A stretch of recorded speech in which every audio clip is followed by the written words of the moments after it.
Sonic Adventure is a masterpiece of a video game in my opinion, and it's my favorite game of all time, only tied with its sequel of course. While there are many elements that make this game so friggin' great, which will probably forever be discussed upon on the internet, one thing that will always stand the test of time is just how amazing, atmospheric, and unique its soundtrack is. Being able to blend so many different genres, cultures, and influences into something very special that sets itself apart from anything to date. You know you did something right if I'm dancing and headbanging in the car like it's absolutely no one's business.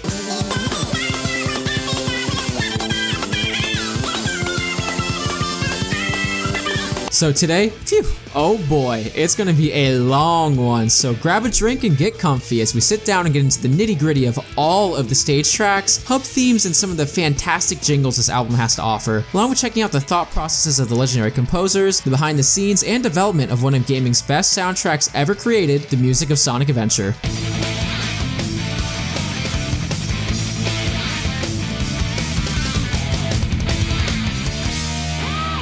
We don't have too much to cover in regards to the overall development of the stage tracks, as it follows a lot of the same patterns that were seen in the first part of the video, developing the revolutionary vocal tracks of Sonic Adventure, which is also where we covered Sonic, Tails, Knuckles, Amy, Eggman, Tikal, Big Gamma, The Chow, Chaos, 0246's themes, Perfect Chaos Revival, and Open Your Heart. So I highly recommend checking that out before watching this, as we're going to be using that as a major jumping point for a lot of the information in this video. With that being said, let's get started. Come on, let's get going! The stage tracks were all composed by the usual three suspects. Jun Senoue, with Senoue being the lead sound director and taking the helm on pretty much all the stage tracks. And when I mean helm, like he did a majority of the instrumentals and oversaw production for all of these tracks. How crazy! Along with Fumie Kumatani and Kenichi Takoi, who mainly did a lot of the hub world themes, helped with and did some of the stage tracks, that I'm not going to get too much into their background as we discussed it pretty extensively in the first part, and also newcomer Masaru Setsumaru, who focused on composing the sound effects of Sonic Adventure and some odds and ends throughout the album. He also worked on many of the sound effects of the Genesis Sonic games, and he started with Sega back in 1991, his first project being the composer of Sonic Eraser, which I've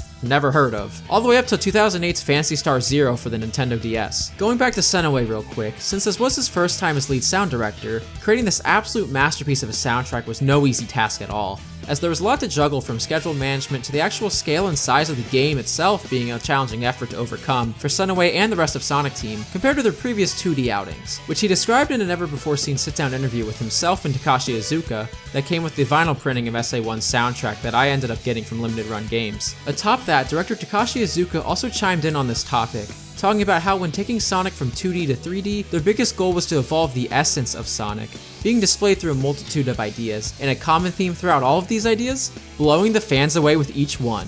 One of them being the soundtrack that Iizuka basically let Senoue run wild with, bringing his tastes and specialties to the project, which resulted in the formation of the rock backbone we speak of in part 1. Now you may ask why Senoue chose rock as this backbone, and in the same interview he speaks about it quite thoroughly, that he wanted to do something he was comfortable with while also differentiating SA1 from any of the catchy dance tunes of games like Sonic CD and Sonic R, which were done by Masato Nakamura. And Senoue, being an electric guitarist all of his life, chose rock as he felt not only the most confident in it, but also felt it would be the music that people worldwide would enjoy.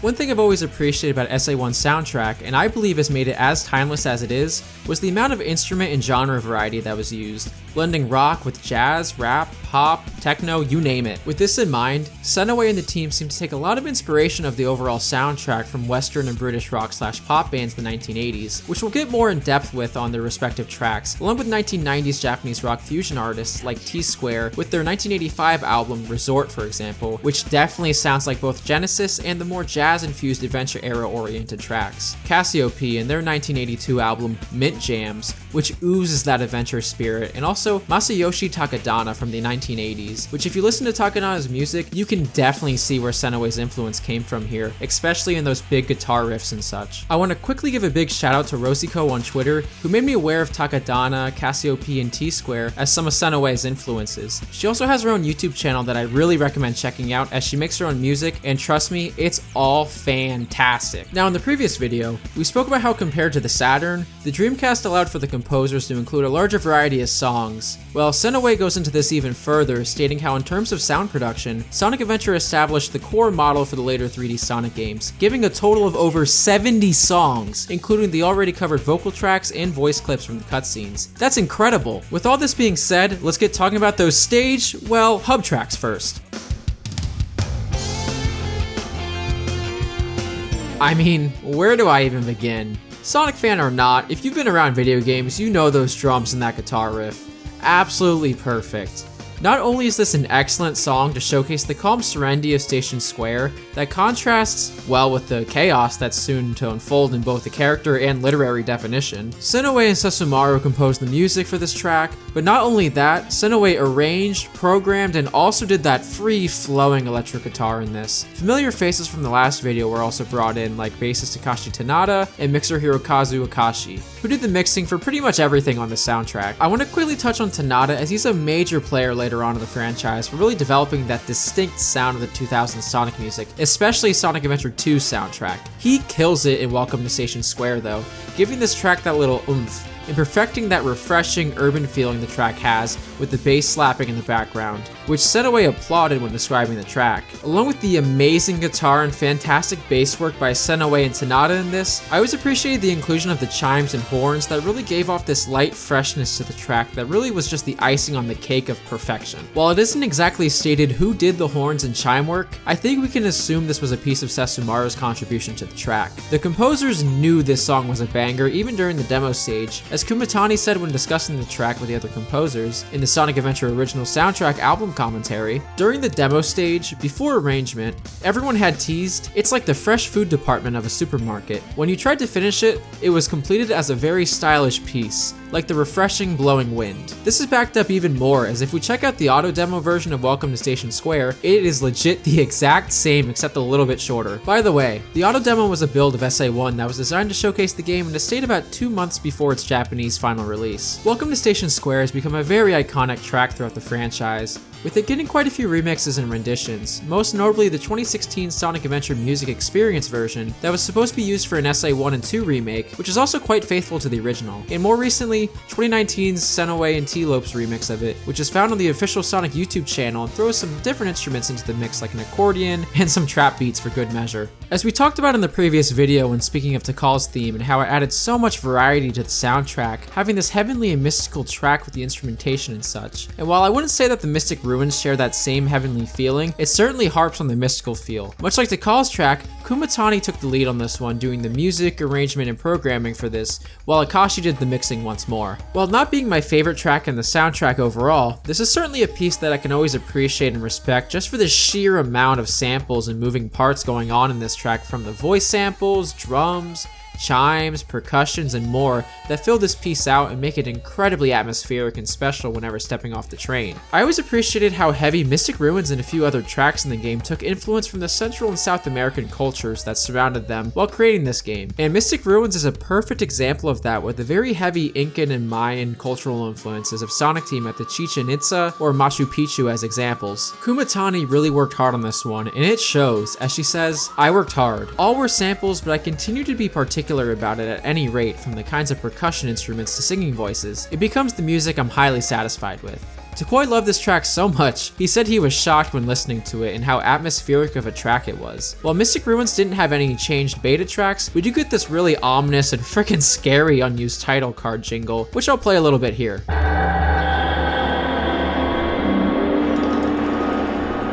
We got 2 banging themes for this hub. The first one, Egg Carrier, a song that keeps us on the move, was composed and programmed by only Kumatani and Takoi, with Takoi also doing the guitar work for this track. Takoi apparently came on later for this track, as he mentions that Kumatani had pretty much completed the track at the point of his arrival. I absolutely adore this, as it gives this grand, unnerving feeling to the Egg Carrier, really showcasing the looming threat of a place that something big is about to happen.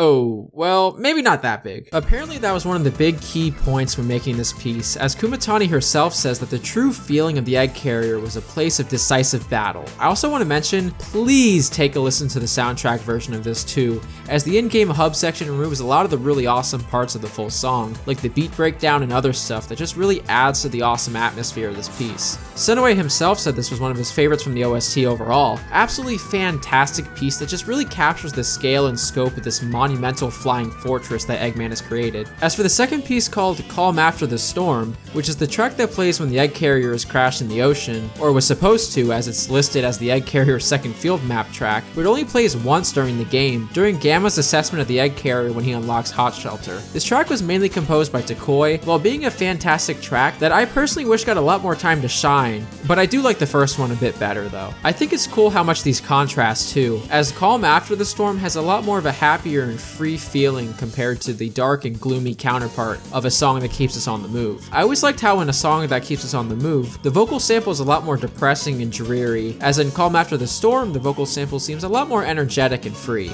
Now I could be looking too far into this, but I think this parallels well with Gamma's story in its entirety, as once his story is complete, he too is freed from the mechanical body that was holding him hostage. The piano, saxophone, and huge jazz blend throughout this track make it a real standout for the whole OST in my eyes. Both of these tracks haven't seen much use since Sonic Adventure, as I'd love to see a remix of these placed in future games. So before we get cracking on those level themes, I think it's worth mentioning how the levels themselves are actually structured. So real quick, in Sonic Adventure, pretty much all the stages are structured into acts, much like the Genesis games, and with each transition coming a different piece of music. While some characters get their own sections depending on the story, which we will be covering in this, the general way we're going to do this is by going through Sonic's story, as he covers the largest amount of stage per level and experiences just about all of the acts most stages have to offer, give or take a few of course. So let's get right into it. If you spent more than 5 minutes on my channel previously, you know how much I love this stage and its music. I'm not really going to cover the why it's so great, as I did a whole video fully discussing why I love this stage and its music so much, so definitely check that out if interested. Anyways, let's start with one of, if not my favorite pieces from the Sonic franchise, Azure Blue World. This track was fully composed, arranged, and all the instrumentation done by Senoue himself. I always appreciated how much like Believe in Myself, this track had the inclusion of the electric sitar and the melody to really emphasize that beachy feel, and the percussions in the background with what sound like a triangle of some sorts or a chime, giving that rather hidden tropical island vibe to the song.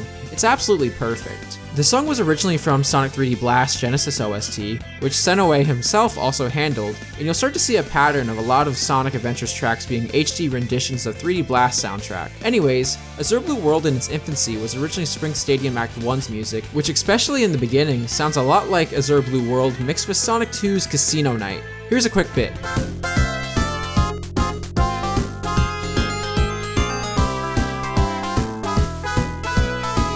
This track also had a beta version from the auto demo that has a bit of a different sound to it due to the bass being louder, lead guitar having less reverb, rhythm guitar fully missing from this demo, and the acoustic guitar in it being significantly louder, which you can hear most notably in the later half of the track. Windy and Ripley, on the other hand, is again one of my favorite pieces of music from the Sonic franchise, especially with that more laid-back feeling it has as you enter the cove running under the waterfall and all, and that lead guitar in this is beautiful. Senoue did pretty much everything for this track too in terms of composing, instrumentations, and such. What I found super cool was that this track's hook melody is the same line from Azure Blue World, and also the pick harmonics heard throughout the song were supposed to represent seagulls according to Takoi. It's super cool since I never really put two and two together for that. Windy and Ripley also takes its fair share from 3D Blast, with the track being a complete revision of the Boss 1 track from said game, also done by Senoue, starting at the 13-second mark.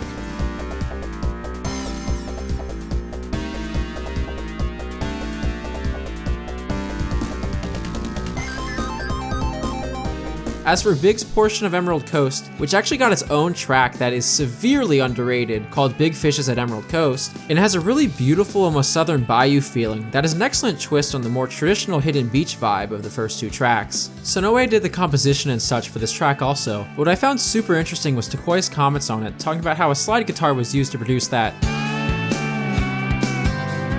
sound that instead of a bayou feel that I was originally thinking of, actually helped produce a track characterized and influenced by southern countries like Peru, Argentina, and Bolivia to name a few. Isn't that awesome? Emerald Coast and Windy and Ripley have had a large amount of renditions since Sonic Adventure, most notably in Sonic Generations as both a stage on the 3DS and hidden track, Mario and Sonic at the Olympic Games 2012 and 2014, Sonic and Sega All-Stars Racing, the Sonic LEGO Dimensions pack, and from the Sonic Adventure Music Experience set that sounded fantastic. Those are just to name a few, of course.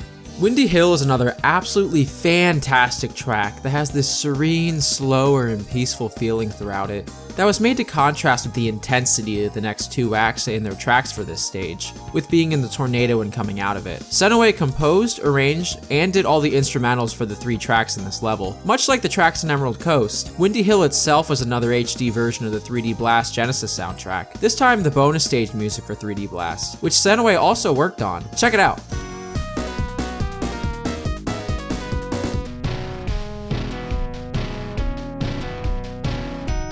When making Windy Hill for Sonic Adventure, it was actually nicknamed The Police by Senoue, in reference to the band, as the guitar's backing phrase and the harmonica used in this were apparently influenced by the 1980s English rock band, The Police, who used a lot of the same kind of guitar work and harmonica work in their songs, especially in songs like Every Breath You Take, with its lead guitar in that, which I can't show because of copyright, but you get the point. It's also super interesting how, according to Tokoi, Windy Hill and the Act 3 track for Windy Valley, The Air, were what set the groundwork and motives for Red Mountain's Act 1 track, A Symbol of Thrill. How cool is that? Tornado, in my opinion, never gets appreciated enough due to how fast this section of the level is over, but I highly recommend checking out the full version as there are some nasty guitar riffs in this, and this was apparently due to Senoue wanting to show the waviness of strong wind. I also do 100% agree with him that the impact the first and last piece this stage have are solely due to how intense the tornado is compared to Windy Hill and The Air, giving a rather refreshing feeling to its counterparts. I've grown to really love this track, although I do wish it got more recognition so people could hear the whole thing.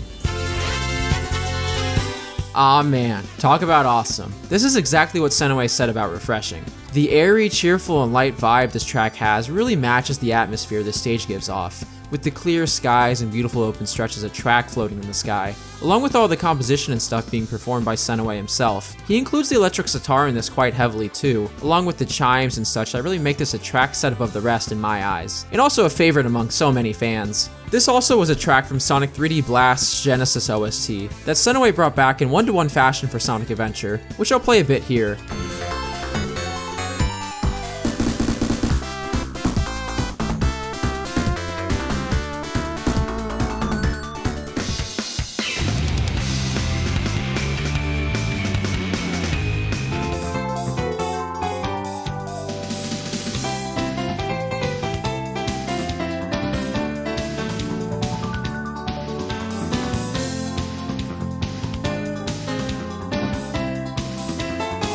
Senoue said it best about this track, how it perfectly matches the atmosphere due to its great melody, making it an absolute beauty when it was fully recorded. Although Sonic Lost World shares the same name for one of its zones, the only other time these tracks are found is in Mario and Sonic at the Olympic Games 2012 and 2014 as playable music. But man, I would have loved to see how these would have been remade for Sonic Adventure Music Experience. Casinopolis has 3, technically 4 acts, which we'll be checking out, starting with the Dreamy stage, which was co-composed by Senoue, Kumatani, and Tokoi, with Tokoi taking the reins on the stage's music, and both Senoue and Tokoi did the guitar work for this track, while all 3 of them helped in the programming of the Dreamy stage. While Casinopolis itself is not my favorite stage in the game, I have always loved its take on the casino stage in each Sonic game, and the music was certainly a big part of that. I've personally always enjoyed the big-time Las Vegas feeling this stage and track give off, with the gold and glitziness that surrounds the stage and in the lobby of Casinopolis, and it's heavy in its atmosphere with the use of the organ, trumpets, and such, which starts and ends in that smooth guitar by Tokoi. Tokoi had a lot to say on the development and inclusion of the instruments for this one. I attempted to greatly feature the muted trumpet. It is an instrument that I cannot play much, but it was surprisingly fine when I added it to the intro, so I utilized it. The next act per se for this stage being the music played in the Sonic Pinball Machine, the track being called Blue Star being another banger that was fully composed and worked on by Kenichi Tokoi. And when making the song, Tokoi said he was really harping on the image of a big band. As said from Tokoi himself, this track took heavy influence from the early 1940-1950s Afro-Cuban jazz and its rhythm. Afro-Cuban jazz is a form of Latin jazz that came about in the late 1940s and brought in a lot of the Afro-Cuban cultural flair from Cuba to the jazz culture at the time, with the inclusion of congas, trumpets, bongos, timbales, which all blended with the traditional jazz music. Some of the big musicians that spearheaded this new genre were Frank Grillo and Mario Bauza. I think this kind of cultural blend is incredibly unique and blends very well for a casino stage in Sonic, making such a phenomenal track that we ended up getting. Kumatani actually said this was her favorite track that Tokoi composed for the soundtrack. I've always loved how the composers blended all of these different cultural influences into this soundtrack. As for Act 3, which takes place in the sewers, the track being called Dilapidated Way, still going for that big jazzy glitz feeling the other two tracks gave off, but with more of a dingy, I guess, feel to the track, since it being underground and all. It feels like the music that would play in a sewer under a casino. It's an incredibly atmospheric track. Senoue did all the composition and instrumentation for it, stating he stressed the atmosphere big time when creating this track. With its laid-back guitar and organ usage, I love it. I do want to briefly mention the Knights pinball music too, called Message from Nightopia. It's a direct rip from the theme and results screen of Nights into Dreams that Kumatani actually worked on herself. She and Senoue would later go on to work on the music for its sequel on the Wii. While we aren't treated with any changes throughout these songs and their development, a cool piece of trivia I thought that was neat is that Sonic Pinball Party on the GBA was set in Casinopolis. Ice Cap has got some great music that I always found interesting when comparing Sonic Adventure's version of the stage to Sonic 3 and Knuckles, and how polar opposite they are, as Sonic 3K's is almost more intense and adrenaline pumping, while Sonic Adventure is a lot more calmer till the snowboard section at the end, of course. The first act of Ice Cap, called Snowy Mountain, is such an awesome, and no pun intended,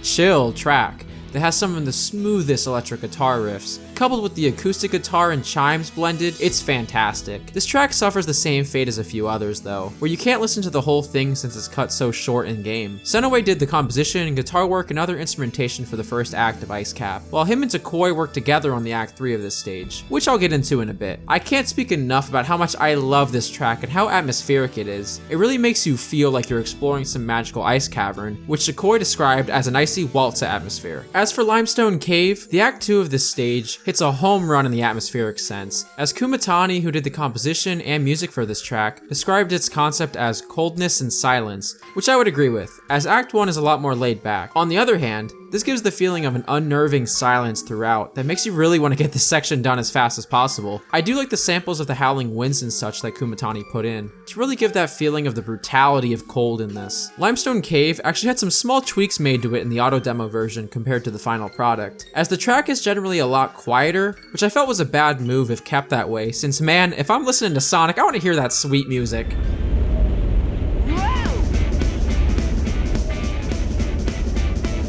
Aw yeah, one of my favorite tracks in the game.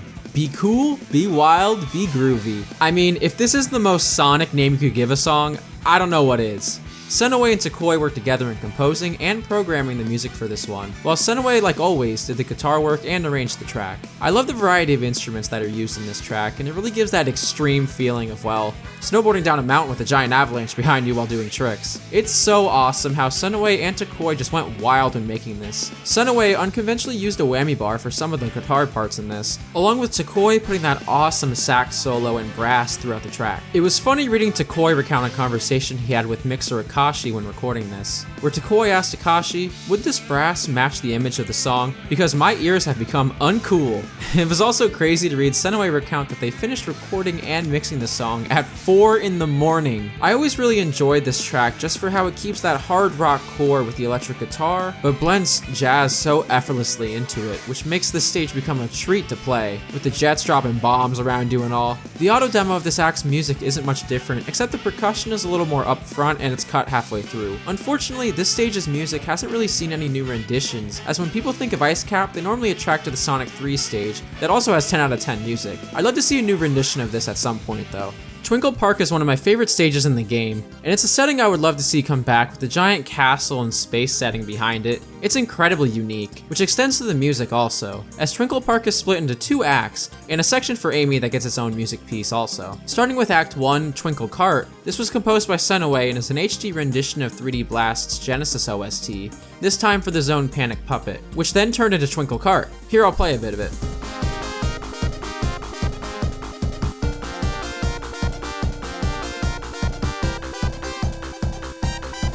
You may wonder why Senoue used so much of 3D Blast's OST, and he actually explains it here when talking about the track. When I handled the Genesis's version of Sonic 3D Blast, I had not been able to express it, no matter if it was the Genesis's sound source, and it wasn't even released in Japan. Therefore, I revised and recorded it anew. So basically, it comes down to that he felt that Genesis's sound chip capabilities restrained him from creating something truly special, which is what we got in Sonic Adventure's soundtrack. I always like this track and the tasteful amount of synth usage. It gives this otherworldly dimension dungeon feel to it, and I hate to keep using the word, but it's incredibly atmospheric. Twinkle Circuit also got a different cut for the full minigame that I've already covered in the first video, but in short, it was also done by Senoue and actually features the chorus of It Doesn't Matter, which is apparently because Yuji Naka has been quoted saying, "I want to listen to something dance-like with Sonic's theme so badly." Therefore, the track was born. As for the Act 2 track, Pleasure Castle, which was fully composed by Senoue, is one of my favorite tracks from this game, with the upbeat and exciting synth and bell additions that clash with the electric guitar and drums. In this, it's such an awesome track that completely complements the stage so perfectly. Especially when you first start the act with Sonic coming down the roller coaster, man, what a scene. I want them to revisit this kind of theme so badly. Pleasure Castle was another track that was repurposed from Sonic 3D Blast. This actually only getting revealed in 2019 by GameHut, who revealed the unused demo of Knuckles' bonus stage music in the Genesis version of Sonic 3D Blast. And it's a 1-to-1. Check it out.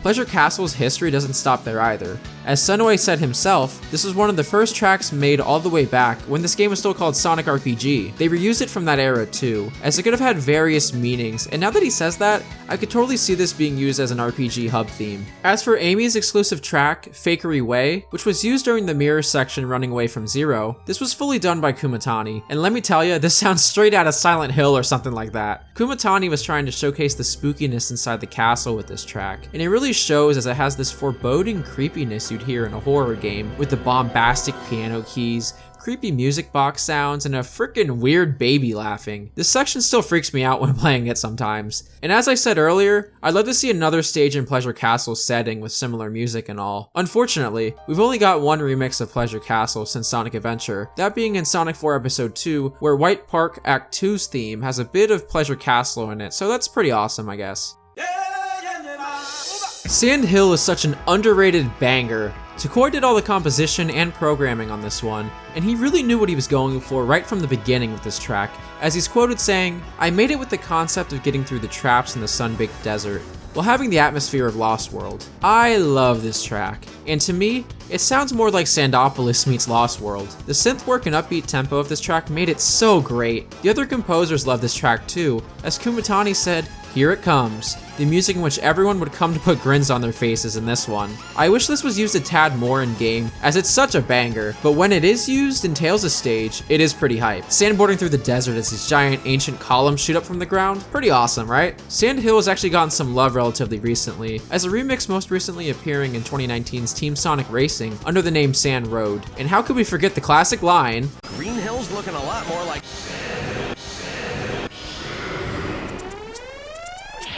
oh, come on, how can you not love this? Run Through Speed Highway is up there, probably in the top 5 most iconic songs in the franchise, especially with that intro. Phew, man, it's great. I've always loved this track, as it really gives that feeling of high-speed intensity you'd see on an urban interstate or highway. Kumatani said it best, as this track really is just the perfect fit for the stage, which Senoue agreed with, saying it's perfect for the cool stage. Senoue and Kumatani co-composed and programmed this track, while Senoue did the music and guitar work for it, and this actually being his favorite track from the game too. The guitar riffs in this are out of this world, mixed in with that voice sample. It really feels like you're weaving in and out of traffic. Gotta love it. And then it hits it with that Act 2 track, Going Down, which is for when Sonic is running down the side of the building with Badniks chasing him, and it's absolutely perfect, giving off this rather tense adrenaline rush, having to dodge the pillars and breaking through the panels of glass. This track was composed and programmed by Kumatani herself. I've always loved the vocal sample on this too, giving a real fast-paced rap while flying down the building. And honestly, I gotta agree with Takoi here, as it does kind of have a druggy feel when running down the building while this is playing. It's probably the feeling of the fast-paced music and having to dodge everything coming your way, making the surroundings blur a tad. Also, speaking of the rap, if you ever wondered what the lyrics were, here they are on screen. And they would actually be used again in Capcom vs SNK 2's New York stage, but at a much slower rate compared to Sonic Adventure. Both Act 1 and 2 had a beta auto demo version that isn't much different from the final product, except in Act 1, it has just a bit of a faster tempo with the voice samples being a tad quieter, while Act 2 on the other hand just has the vocals turned up a bit. And then you hit the city streets, and one of my favorite tracks in the game comes on.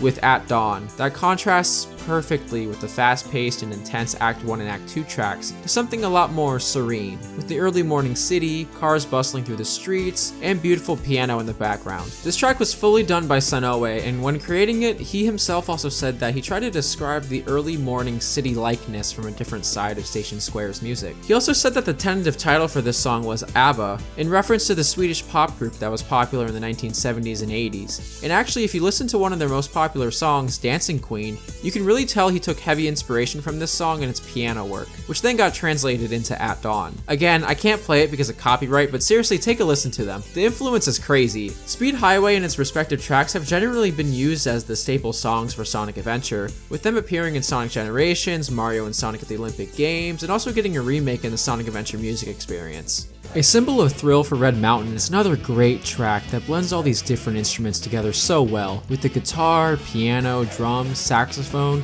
which all make this a really funky track with that jazz rock fusion, which Tokoi hit out of the park here. Tokoi composed and arranged this track, while Senoue did the guitar work in which he used a slide for some parts on the longer guitar riffs also. According to Senoue, this was Tokoi's first track on the project. It was actually used during the production presentation to the Sega higher-ups when showing the game's progress off. I also found it funny how the woof sample, as they call it in here, that's played throughout the track, is not actually a dog barking according to Tokoi, but actually a shout kind of used as a hey belonging to an indigenous tribe in Africa, that he didn't deluge any more information on, unfortunately. I really appreciate Tokoi's work on this soundtrack, as a lot of the different cultural blends come from the tracks he's involved in. A Symbol of Thrill also had a pretty significant auto demo change, as the track's saxophone sounds like it's been run through a range compressor. The guitar solo at the end also sounds quite unpolished and more raw per se. Here, take a listen to it.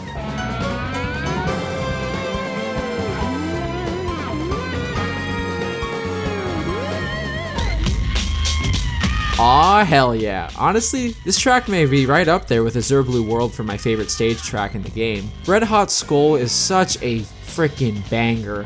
And while I don't have anything to go off of about it, it just really sounds like it was based off the Beastie Boys discography. It's such a unique track, and when that guitar kicks in, oh lordy. This track was co-composed by Senoue and Tokoi, with Senoue doing the arrangement, guitars, and programming, and Tokoi helping out with the music. Senoue and Tokoi had some super interesting stuff to say about this track, like how the melody of Act 1's track is actually played through this but in minor. Senoue himself said this was one of his favorites off the album, and he had a field day with putting the different effects in and such. Also, you know that squeak that plays throughout the track? It's actually not from the Beastie Boys, but it is an edited version of a popular 1980 to 1990s Jamaican DJ, Supercat's Ghetto Red Hot, which again, I cannot play because of copyright, but definitely check it out anyways. He then had this sound effect mixed, raising and lowering the effect, till it's what we received in the final product. And another big surprise with this piece is that the sample also includes a remix of the theme Crying World from Rystar, which you can kind of hear the similarities. I'll play some here right now.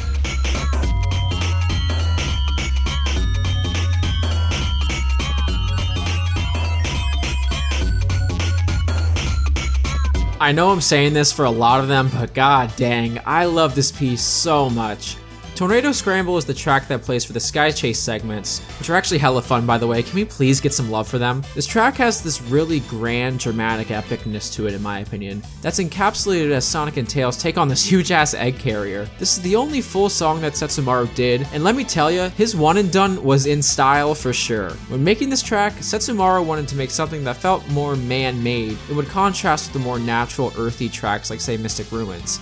He said specifically the concept of the stage was artificiality, and that he felt it was a good match for the cloudy sky scene, which I 100% agree with, and I think he nailed it on the head perfectly, as you have this giant, unnatural hunk of metal flying through the sky.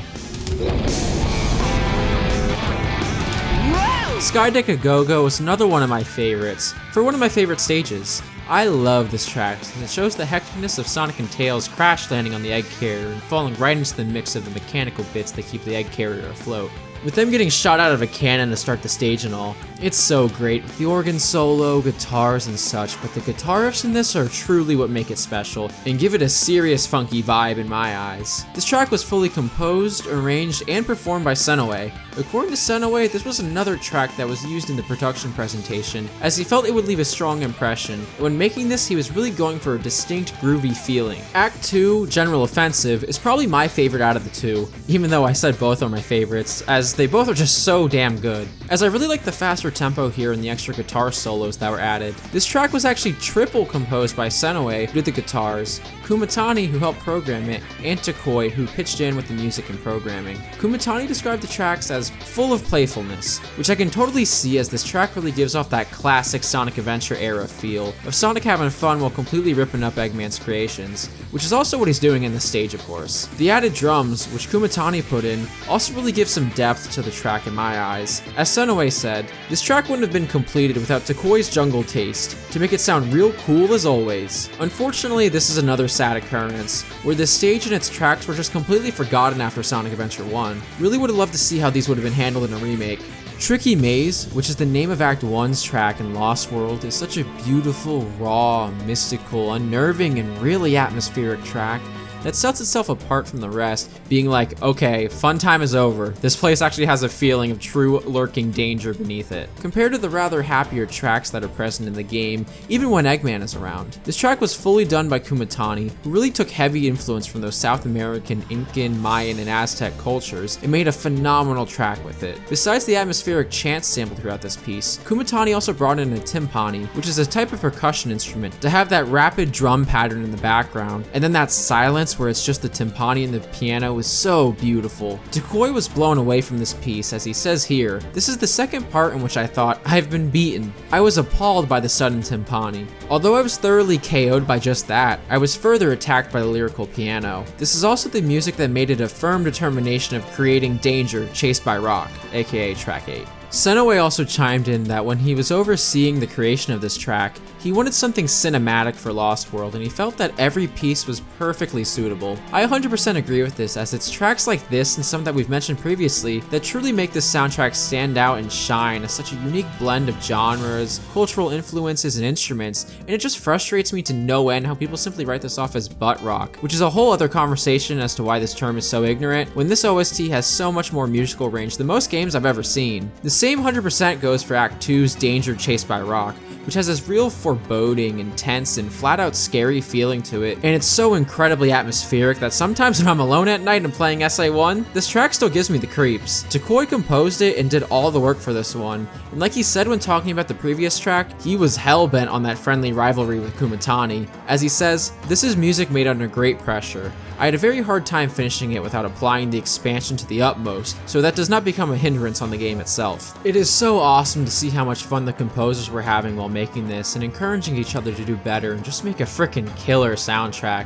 While Act 1 has an auto demo track, it isn't really anything of note, but let me tell you that Act 2 auto demo version is significantly different, with missing instruments, and from what is there, they sound incredibly different. Take a listen.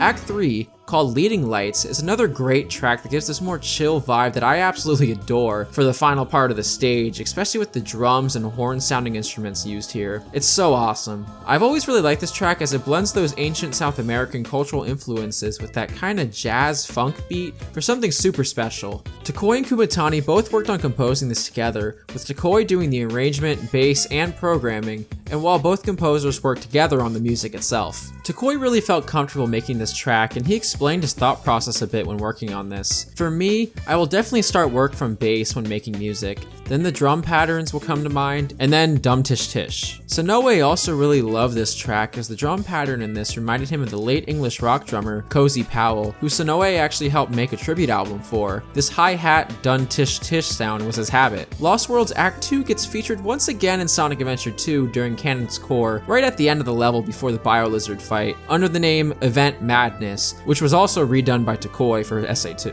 Aw yeah, Red Barrage Area is a fantastic track that really harps on that jazz with the saxophone and such. This track was co-composed by Takoi and Senoue, who helped with the music, and Takoi led the charge on this track, doing the guitars, bass, and programming. I always like this track as it really gives that grand Eggman feel since you're inside the egg carrier at this point. Takoi talked a bit about the prominent saxophone in this track, saying how it was pretty much unedited overall and expressed quite raw from its recording. Senoue also chimed in on how this track and Act 2's Bad Taste Aquarium that they have a bit of an unintended flow into each other, which I found pretty neat. I also thought it was super awesome how they used this funky track as part of their production presentation. Man, that intro is so hype every time. Bad Taste Aquarium is another great track that just has this sick opening and these really sick and nasty guitar riffs in it. Senoue did all the composition, guitar work, and programming on this one, and also bringing in the bassist Takashi Tanada, who, as we said earlier, becomes a big player for Sonic Adventure 2's soundtrack. Both these guys really brought this track to life with this energetic yet rough feeling guitar and the depth added from Tanada's bass. I also love the synthy kind of beats Senoue accompanied with it. This stage is always such a treat to come back as when playing as Amy, Big, or Gamma, and as this track really gives off those classic Adventure Eggman vibes. Speaking of the instrumentation, Senoue also commented on how the bass in this has a real nasty-like feeling, and also thought it was interesting that Bad Taste Aquarium was the working title since the beginning. Apparently this was made after Red Barrage Area 2, which is kinda neat. Nonetheless, such a fantastic track, and personally my favorite out of the two. Final Egg is such an underrated final stage and set of tracks in my opinion, that I actually used to sleep on, but not anymore. Both Senoue and Tokoi brought their absolute A game for these two tracks, giving us, in my opinion, arguably some of the best tracks in the game. Tokoi did most of the work on this track doing the composition, bass, and programming, while Senoue did the jaw-dropping guitar in this. When the guitar kicks in Final Eggs Act 1, Mechanical Resonance, it's absolutely like no other. The guitar in this is a thing of absolute beauty that I could probably listen to on loop till I die, and both Senoue and Tokoi were incredibly proud how this track turned out, with Tokoi actually saying the guitar in this was played unreasonably due to his ego, and that they were really trying to showcase the way Senoue could make that thing sing by altering its vibrato and pitch variation. Senoue talks about the guitar in this too, talking about how it was challenging for him to showcase the guitar's nuance throughout the track, and he had to really work hard at it, but he was super happy to see it ended up fitting quite well.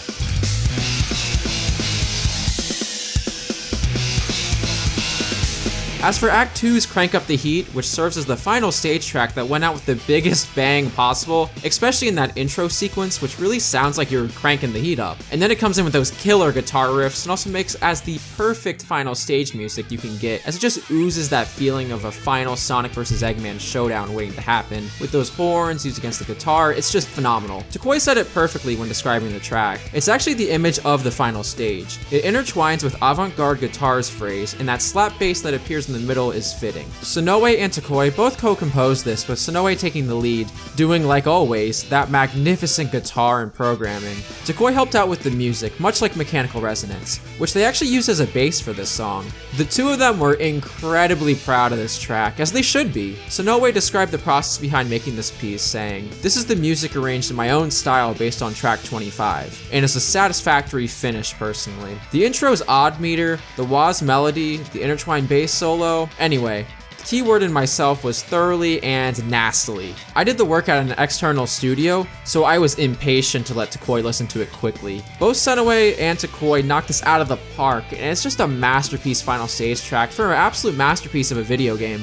And while I already spoke about the theme of the Chow in the previous video, how could I forget these two bangers? Starting with Let's Get This Party Started, which is that track that plays at the Chow race entrance, which might sound familiar as it's also used in Sonic Adventure 2's soundtrack for the main lobby. Kumatani handled all the composition for both this and Join Us for Happy Time, which we'll be covering next. Anyways, Let's Get the Party Started, with a Z of course, is this freaking surreal club banger that should not be going as hard as it does, and then she throws in this electric keyboard sounding thing later on atop these electric noises and samples that just somehow fit perfectly with the Chow. It's insane. Kumatani said when making this that she wanted it to match the surreal gameplay and flashy electronic signage of the Chow race entrance, which I think is the perfect fit. As for Join Us for Happy Time, which is the actual race music played throughout the, well, Chow races, it's another awesome track. Kumatani said that she really wanted to keep the music alive, enthusiastic, and exciting, when she even sampled some of the other Chow's singing voices into this too.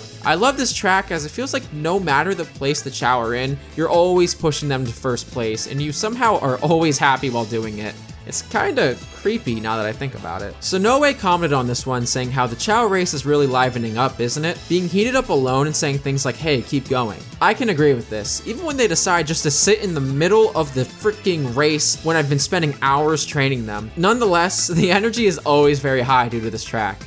And last, but certainly not least, I wanted to cover a few of my favorite jingles. The jingles are so damn good in this soundtrack, and they're deserving of their own section in my opinion. Starting with the character select track, called Choose Your Buddy. and we're mainly going to be talking about the slap bass version here compared to its other version called the finger picking version. Slap bass and finger picking are two different techniques of playing the bass. The slap bass version is usually the one that's more recognizable, I guess you could say, but honestly, I can barely tell the difference, except the slap bass one has a bit more depth and sounds a tad crisper thanks to that bass. Like all the jingles that'll be mentioned, this was fully composed and worked on by Senoue, who did the killer guitar in this, along with bassist Tanada, who really fleshed this track out, making it such a banger that both Senoue and Takoi applauded him for. Senoue saying, "The slapping method is crisp and I like it. Tanada's bass is my favorite. Let's do it together again, okay?" Which is funny in retrospect, as they did get together again later on in the franchise, where Tanada would join Crush 40 with Sonic Adventure 2 onward, and help on the soundtracks to cement that adventure-styled music as a real cornerstone for the franchise's sound. I got a laugh out of what Takoi said about Tanada in reference to how well he played the bass in this, saying, "How is that person even a human being?" As for the other character select track, being Challenge for Another Aim, which I thought was worth mentioning as this is another fantastic track, and I really like the inclusion of the organ, and Senoue actually uses the main motif of Open Your Heart for this, but he played it in minor compared to normally being in major. And finally, for our last jingle, Funky Groove Makes You Hot, with U being spelled with the letter U of course. It's just a real, well, funky track, and you know you did well when even the options menu is a fantastic piece.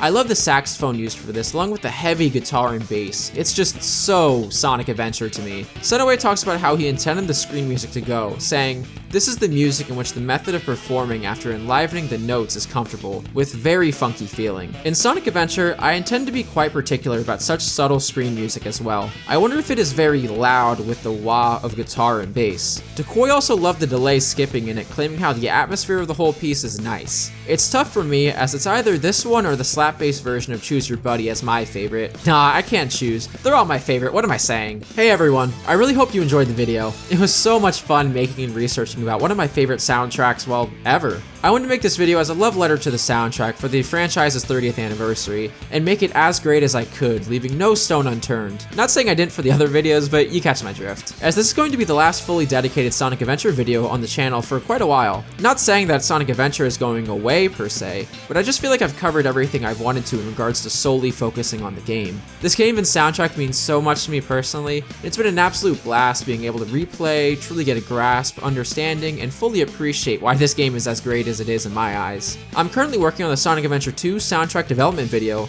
and plan to hopefully give it the same attention to detail as I did with this one, as it's hands down my favorite soundtrack ever made. Honestly, this is gonna be kinda sad for me saying goodbye to Sonic Adventure on the channel for a bit, but oh, please, what am I saying? Stop the melodramaticness. I'm gonna be playing the crap out of this game anyways. All I really hope for my SA1 videos is that you guys were able to deepen your appreciation, or at least come to some understanding as to why lots of us love Sonic Adventure, but just how awesome it is. Anyways, I hope you guys enjoyed the video and were able to learn some cool things, and I will see you guys in the next video.